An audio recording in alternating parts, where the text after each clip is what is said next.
that shit. Welcome to Trash Talk MMA. Yo, and welcome to the Trash Talk MMA podcast. I'm your host, Antoine Pelletier, and today I have a very special guest, once again from the Tiger Muay Thai family, Mr. Ben Nguyen. How's it going, buddy?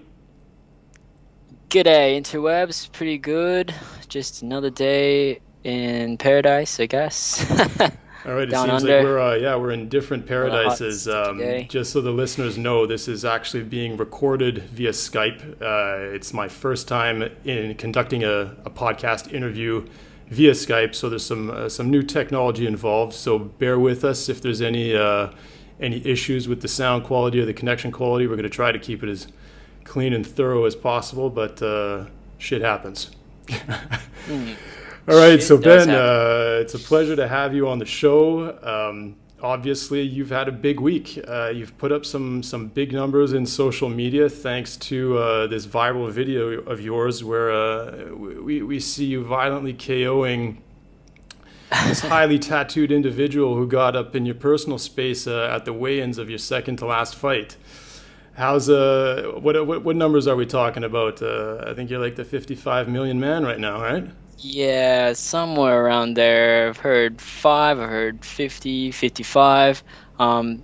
It's a combined number, I think, from Uni Lad. I think that's where it got viral first. Yeah. Well, actually, it launched through Reddit and just blew up from there. And then Unilad put it on their page, and it got like, I think today it was like at 46 million, and there's a YouTube video of it that's at 5 million or something like that. It's just it's ridiculous. It's I just love it. blowing up. So, yeah, I was curious that it's really funny how you and I managed to get this podcast put together, because I've been training and podcasting with a group of people out at Tiger Muay Thai here in Phuket. Just so everybody knows, I'm out in Phuket, Thailand. Ben is in Brisbane, Australia. Is that correct? That's right. That's right. So, me, just like anybody else, I was, checking out the MMA news, and somehow I got that video of you landing that knockout ended up on my phone. I checked it out, and I giggled like I always do when you see somebody get smashed violently when getting up in somebody's face and acting too tough. And then the funny thing is, I was with a bunch of the Tiger Muay Thai guys, and I said, "Fuck, man, I'm sick of interviewing you guys, man. I want somebody new. I want somebody from outside the camp. I want to get this dude." And they're like, "Dude, he is from the camp." I'm like, "Are you kidding me? Like, this is meant to happen, right?" So, interestingly enough, I spoke to Joey Angeles, and I was like, "Yo, do you know Ben? I'd love to get him on the show." And she's like, "Yeah, I got him right here on Facebook Messenger. Yeah, let me hit him up." phone her up. And literally 5 minutes later, we had a date and time plan to get this done. So I appreciate you taking the time. It's pretty cool to ride the wave of something like this, and I just thought it would be an interesting angle to get your whole perspective on on how this video came about and the proportions that it's taken on, and what that means to somebody like you, where you're an up and coming fighter, you have aspirations to get in the UFC, and I'm sure something like this is just a real blessing to get your face, your name, and your craft out there. Oh yeah, definitely. Blessing in disguise for sure. It's hardly disguised. Right. Yeah, not anymore. 50 million people have seen it, but man, it probably couldn't have come at a better time, I think. I was just getting really frustrated because I've been fighting for about 5 years professionally. Okay. And like this year and last year, I was kind of feeling like I was at that next level to get into UFC, and this year we've been trying really hard to get to the next stage, and we pretty much ended up dry, and this video just came out of nowhere and just got my name out there in front of millions of people, and it just couldn't come at a better time. Like I was. Yeah, especially seeing that Australia has a couple events already on the schedules. There's the event in Adelaide. Yeah. The event in Adelaide, is that right. in May? Yep, Adelaide, UFC Adelaide is in May. Okay. And then they just announced UFC Melbourne, which is November 16th. But also they had UFC Philippines coming up the same week as Adelaide, and we're trying to get on either one. And now, what division do you compete in? Well, I compete in either bantamweight or flyweight. It just depends if there's someone to fight. Yeah, I was checking. I asked because I was checking out your Sherdog, and it indicated that you're a bantamweight fighter. But for some reason, I recall probably watching some promotional video by you that there was mentioning 125. So I was thinking that you are a flyweight fighter as well. Okay. I'm actually I'm a natural flyweight fighter. I only went up to bantamweight just because there wasn't as big of a bantamweight pool down under, I guess. And in order to get more fights, I just had to step up a weight class, which isn't too bad. I mean, I felt pretty good at bantamweight, and I could eat whatever I want. Yeah, nothing wrong with that. And it seems like you clearly retain your KO power there. It was the fight in that viral video at bantamweight. Yeah. Yeah. Okay. Yeah, it was at bantamweight. Yep. Yeah. So I got a question. I got a couple questions about this video. The first, I looked on your record, and I don't know if you're aware of this, but that fight actually happened to the day a year ago. It occurred on March 18th, 2014. And so what? I mean, it's such fantastic footage. How come it surfaced now and not before? Look, I think it's been out there for a while, like for a year, and it was a matter of someone taking two videos and putting the two videos, one the weigh-in, one the bad guy being the bad guy, and then the second video was the good guy, pasting being the bad guy. And you kind of needed the two videos to make it complete, and that's what happened. Those were probably recorded by separate entities, and they just finally came together after all this time. And somebody said, "Wait a second, we're sitting on a gold mine here, and we got to check this out to the world and see what the response is." That's right. Yeah. Okay. That's exactly right. That's awesome. And then Reddit just blew it up, and then someone recommended that I did an AMA, and I was like, "Me doing AMA? Me, Ben." And I was like, all right, why not? Let's do it. It's going viral anyways. Just doing MMA. And that went viral. Awesome. So, I think that was my favorite part, was doing the AMA and answering everyone's questions. And I really enjoyed taking my time, trying to get through all the questions and trying to get the responses out there. Is this something you enjoy doing? Like, do you enjoy, I mean, a lot of fighters, they just like to train, they like to compete. I mean, you see some guys, I don't know, throw just like a Cain Velasquez or something out there. The guy's he doesn't like to be much in front of the cameras and doing his thing. You get some guys that do it. Having a public persona like this, the ability to communicate with your fans, is this something that you like to nurture?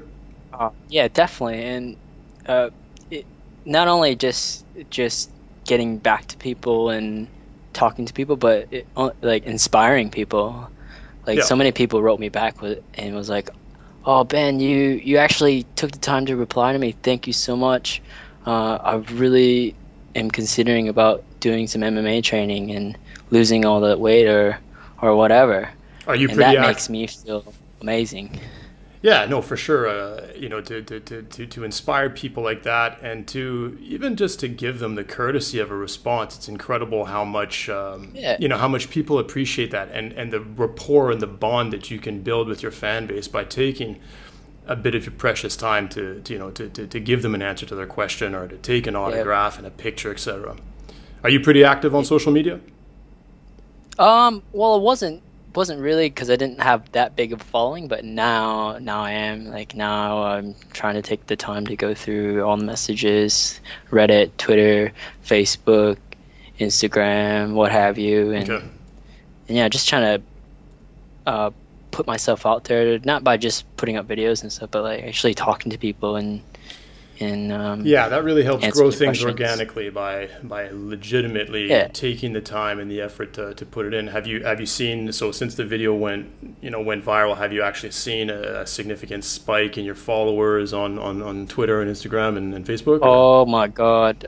Yeah, my Facebook tripled in followers. I got like 3,000 people now. Literally, like And my overnight. Twitter, I had a whopping 60 followers or something like that, and now I have like Twitter's hard, dude. 1,500. Twitter's hard to get the followers, man. I think there's It is. definitely there's almost like a stigma. It's like if you're on there to get followers and not to follow people, really you need to have a lot of followers. You need to be following as few as possible. Like that sort of Yeah. creates the star, the star power, if you will. So And it was hard for me too, because I didn't like, not starting with any followers or anything. Like I didn't like just posting to an empty crowd or just putting things out there just to put it out there.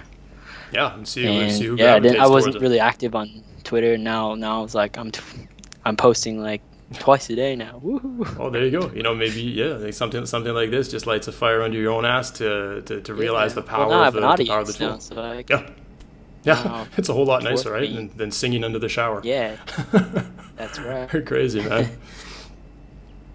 Excellent. So I was checking out your record. Let's talk about, the video is one thing. Underneath all of this, there's obviously, a talented and passionate fighter. I watched you. You have a really, really nice Tiger Muay Thai promotional video that I checked out today, and you really seem to have an appreciation for the arts part of the martial arts. What does that mean to you? What is the art in martial arts? I'm so glad that you said the exact words that I would have said. Good. You pretty much read my mind. I just love the technical aspect of martial arts, and just the chess battle mentality that you get through like training Brazilian Jiu-Jitsu or any type of striking or judo. Judo is all about finesse and technique and strategy, and I really enjoy that part. So yeah, And you don't really I just- you don't see it as just a pure form of barbarian No, combat attack that you. If I had the time, I would go out and train Kali if I had an instructor in time. And Yeah. my next martial arts I was going to take on was actually Wing Chun, because I see a lot of benefit from training Wing Chun and using the trapping and ground and pound. And I didn't really want to just take those aspects. I wanted to learn it as a whole. Like I actually looked up the YouTube video on like the very first form, like the pattern that you do in Wing Chun. I forget what it's called, but yeah, I was actually like trying to practice it, and maybe hopefully someone was going to teach me Kung Fu for a bit. Yeah. It's funny. I mean, Kung Fu. I wanted to ask you too. I mean, I know you started with Taekwondo. How do you feel? What place do you feel Taekwondo has in mixed martial arts? Man, it really laid down the foundation for all my skill sets that I have today. People don't realize it, but there's a lot of coordination and balance that it takes for to be able to do a lot of the tricky 3-kick combos in a row, or all the forms and what have you. And I picked up really young, so I was able to grasp the balance and the coordination and just being able to use your body, because a lot of athletes, like you take a football, like NFL player or something, and they're not the most coordinated people. They can run really fast and plow through 5 dudes, but Yeah. you try to get them to do like just a normal hip escape or backwards roll or whatever. It's a different it's kind of hard for them. athletic finesse. Yeah. You know. Now, I've seen that you've been, it's interesting. You started your career on a loss. Then you got 5 wins in a row. Then you had a three losses, and then a win and a loss, and now you're on a 7-fight win streak. What was it like? I mean, okay, first of all, starting on a loss, that must be a deflating way to start something that you're so enamored and so passionate about. And then after going on a nice 5-fight win streak, 3 losses, how did you deal with that psychologically? Was that something that was sticking with you? Yeah, so the first loss was pretty much due to not knowing anything besides Taekwondo. Yeah, So I just stepped in there. As soon as I turned 18, I was like, I'm getting to the cage. I'm going to prove myself. And, I'm going to bring what I know and see how far it gets me. Yeah. And then, next thing you know, I'm getting choked out, rear naked choked. And so I found a local judo gym, which then led me to grapple a lot more and learn just, the basic mount escapes, back escapes, just learning simple survival moves. And it just blew up from there for me, learning, Brazilian Jiu-Jitsu and Muay Thai afterwards. And it sounds like you have an equal fascination and adeptness with all facets in MMA. That you seem to be comfortable and effective in all positions and with all forms of attack. Yeah, and I feel like that's my strength, is just being an all-rounder and really embracing all the different arts and wanting to get good at every single one of them individually. I think that really complemented my whole entire MMA game. Yeah, so you got 8 knockouts, 2 submissions, 2 decisions. I mean, you're obviously a finisher. What's your mindset when you walk into a fight? Like, what was your mindset? Let's go back to the viral video. I mean, you stepped into that cage. Okay, let's even take one step further back. Obviously, being a martial artist in the truest sense of the term, you displayed an incredible level of coolness during those weigh-ins. I mean, that's definitely a brutal example of somebody getting up in your personal space. I mean, it's one thing to get nose to nose. It's another one he was literally pushing your face with his fist, walking forward while he was doing it, and you stayed cool as a cucumber. What was going through your head there? What was the science there? Yeah. Oh, well, had anybody ever stepped to you like this, fronted on you like that? No, never. Yeah. No way. It was the first time. I was like, "Are you serious? Is this guy really serious?" And kept doing it. And I just kept thinking, I was like, "Oh man, this guy really is serious." Like, he kept coming at me, and I just knew I couldn't do anything right then and there. Just save it for tomorrow. Save it for tomorrow, Ben. And I did. And did it light? I mean, obviously, did it light some sort of particular fire in you though, where you're just like, okay, I got to make a statement here. Like, this guy just has to go down, and he's got to go down like the Twin Towers, just in sections like that. I kind of thought of it kind of like the opposite. I was like, I can't lose this guy. I cannot lose this guy that got into my face and try to make me cower down, try to bully me. And I mean, after the fight, did you guys shake hands? Well, I mean, was he laid out for a couple of minutes? I mean, the video ends so quickly we don't even see. I mean, was he stretched out on the? Was he fine after the fight? Yeah, I don't. No, I think he stayed down for a bit, and because I mean, he was really out cold, right? I mean, yeah, he was out. Yeah, he was KTFO. He was out pretty good. I was up celebrating, and I somehow got on top of the cage, which is like twice my actual height. So I don't know how I even got up there. You just went King Kong, climbed the motherfucker. Just went crazy. I was like, it was big. Honestly, it was a big relief for me, just to get that out of the way and not lose to a clown. So have you had any interaction with him since? Like, at the end of that fight, did you guys shake hands? Was he conscious? After the fight. Yeah, he came into my change room and was like, "Hey, look, I know it kind of got a little bit out of hand, but I'm just trying to put myself out there and try to make it a big deal." And I mean, he did, and that's what it. And all the bad reaction, all the bad, nasty comments and stuff, like that's kind of what you ask for when you do something like that. So, He did say in an article though, which kind of made me a little bit angry inside. He said that pretty much it was just a lucky punch. It was all luck. It's about 20 lucky punches. Yeah, I was like, yeah, 20 lucky. Yes, I just happened to move my head out of the way, down and out, and just threw my counter punch. Like my arm just happened to come up and just hit him in the head. And yeah, I got lucky. And Yeah. It kind of made me angry because like I spend so much time in the gym, just training head movement, just working the bag for an hour every day. Like all that training comes up to a point. It may be a couple seconds, but that's I put a lot of training into that fight, and pretty much all my training from the years behind that. Yeah, it's pretty safe to say that it paid off. Yeah, more so exactly. than probably many other fights even in your future will. Yeah. So what's on the books for you, man? When was your last fight? When are you fighting next? Well, got nothing booked yet. Just now, it's a little bit complicated now because now that the name's put out there, everyone's seen the video. Dana had to have seen the video. Yep.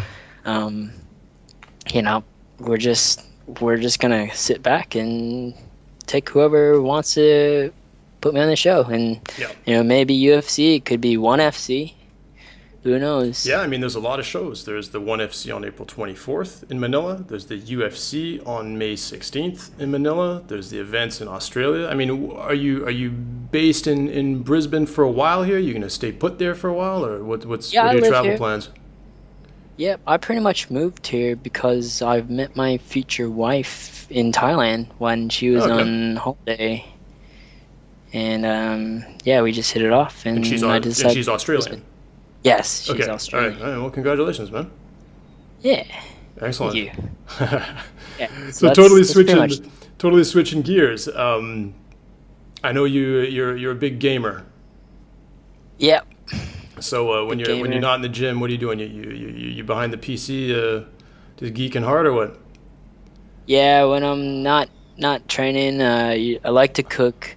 I like to play games. Like I like to play League. I'm trying to get back into Skyrim. I kind of play it on and off, but When you say League of Legends?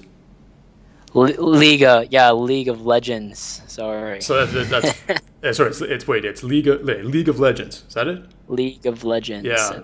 Here's an interesting fact. We touched on this before we started recording, but I've been an audio director for video games for 15 years. And little known fact, the game designer, the lead gameplay designer on the UFC Undisputed series of games that I worked on, Omar Kendall, he's now a designer on League of Legends. What? Yeah, so you know pretty much. Oh yeah. If you want to get in touch with that crew, I can definitely put you in touch with them, man. Maybe you guys can find some other big ass way to do some huge cross promotion. Yeah, heck yeah, I would love to, and I would love to represent the geek community, the gamer geek community. With my MMA skills. And well, it's refreshing too, because you get there's so much testosterone flying around in fighting, and I think a lot of people are maybe afraid to show that side. I think you got a great representative of it. I like is Joe Lozon. Joe Lozon pretty much looks the geeky part, fights like an animal, and then I think he goes back because are you a computer tech? Like, were you working in that, right? I used to be. I used to be a computer tech for Best Buy, actually. For Geek Squad. For a long time. Yeah, Geek Squad. I was a Geek Squad agent. Right. Store 17. Fuck yeah, that's hilarious, man. It's great. It's great to see. It's great to see these paths cross, and the different experiences in life and where they lead you, man. Definitely, like all this. I'm just so grateful for everything that's happened in my life.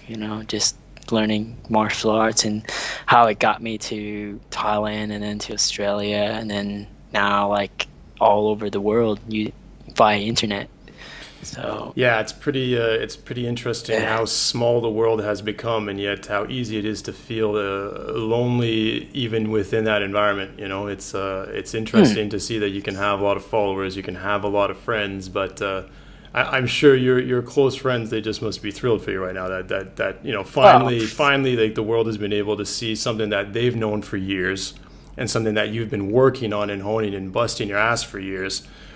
I mean, that's pretty cool, you know.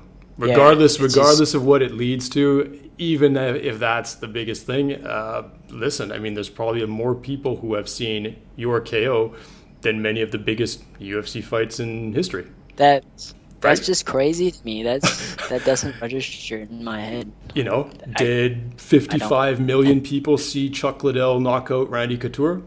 I don't know. You know, Did they? It's an interesting question. I mean, another thing that fascinates me about this is these KO videos, on these quirky, smaller, grimier promotions. You know, I'm sure you get a whole bunch coming through your inbox, or your friends are Facebooking them to you and whatnot, and I get the same thing. And it's just interesting how this one caught traction. You know, there's so many of these. There's another great one that came out this week. I don't know if you saw it, with some dude who's like, he comes out sort of crawling, almost with one hand on the ground, and the dude just soccer blasts him in the jaw, and the guy, he's moving like fucking Gollum after, dude. He's just like creeping and all sketched out around the octagon. It's hilarious, but it's like, okay, how many hits did that guy get? And I think it's like you said. I think there's the association of the weigh-in video with what actually ended up happening in the fight and how quickly it happened. That's the magic, right? Because it's telling a story. It's not just some guy getting plastered. It's a real ass clown getting plastered. That's exactly right. You know, good stuff, man. Well, listen, Ben, thank you for taking the time. I'm sure you're a busy guy, and I definitely wanted to hit you up, and it's an honor to have you on the show and to ride this little wave of popularity you got going. From what I've seen and heard about you, it's very, very well deserved. Everybody has nothing but great things to say about you, and I wish you all the best with your future career, and I hope you get a shot in the UFC sooner than later, buddy. Thank you, and I'd just like to thank everyone that had pushed me and supported me and liked the video, saw the video, whatever. It's definitely a demonstration of what the power of the internet can do. And it gives you a nice benchmark to beat. You just got to keep putting on crazy ass highlight reels, dude, and then you can become the highlight king, man. You know, my next fight is gonna be like my most most nerve-wracking fight, because I'm just like, what can I do to top that? No, I don't think you got to worry about your nerves, dude. They seem, like I said, they seem cool as a cucumber, man. Yeah. Excellent. All right, I'll let you go. Ladies and gentlemen, this was the Trash Talk MMA podcast. I'm your host, Antoine Pelletier, with my special guest, Ben Nguyen, the $55 million man, live from Phuket, Thailand, and Brisbane, Australia. Peace. Thanks for listening to the Trash Talk MMA podcast. The proportions that it's taken on, and what that means to somebody like you, where you're an up and coming fighter, you have aspirations to get in the UFC, and I'm sure something like this is just a real blessing to get your face, your name, and your craft out there. Oh yeah, definitely a blessing in disguise for sure. It's hardly disguised. Right. Not anymore. 50 million people have seen it, but man, it probably couldn't have come at a better time, I think. I was just getting really frustrated because I've been fighting for about 5 years professionally.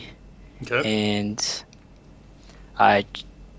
this year and last year, I was kind of feeling like I was at that next level to get into UFC, and this year we've been trying really hard to get to the next stage. Just blew up from there, and then Unilad put it on their page, and it got I think today it was at 46 million, and there's a YouTube video of it that's at 5 million or something like that. It's just it's ridiculous. It's just blowing up.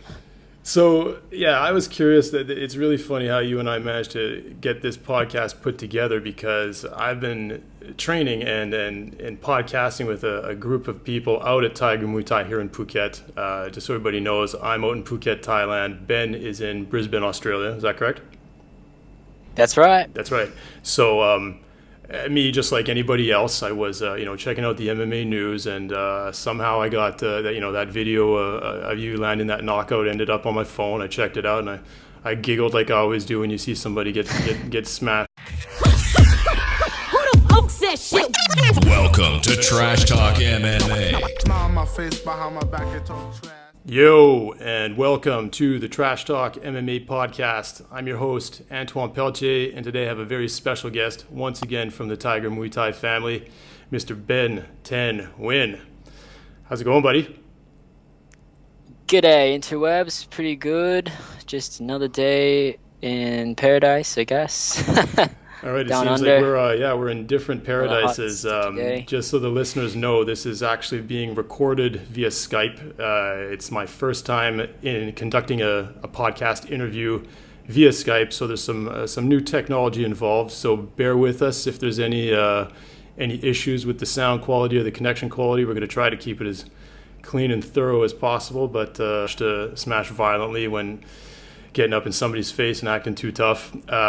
And then the funny thing is I was with a bunch of the Tiger Muay Thai guys, and I said, fuck, man, I'm sick of interviewing you guys, man. I want somebody new. I want somebody from outside the camp. I want to get this dude.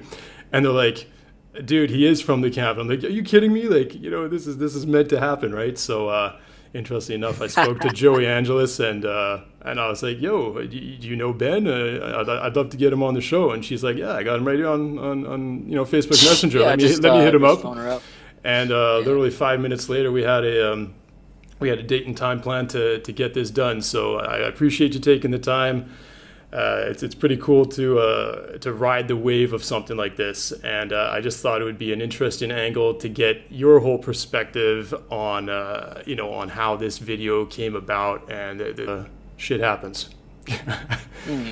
All right, so Ben, it's a pleasure to have you on the show. Obviously, you've had a big week. You've put up some big numbers in social media thanks to this viral video of yours where we see you violently KOing this highly tattooed individual who got up in your personal space at the weigh-ins of your second to last fight. How's what numbers are we talking about? I think you're like the 55 million man right now, right? Yeah, somewhere around there. I've heard 5, I've heard 50, 55. It's a combined number, I think, from Uni Lad. I think that's where it got viral first. Yeah. Well, actually, it launched through Reddit,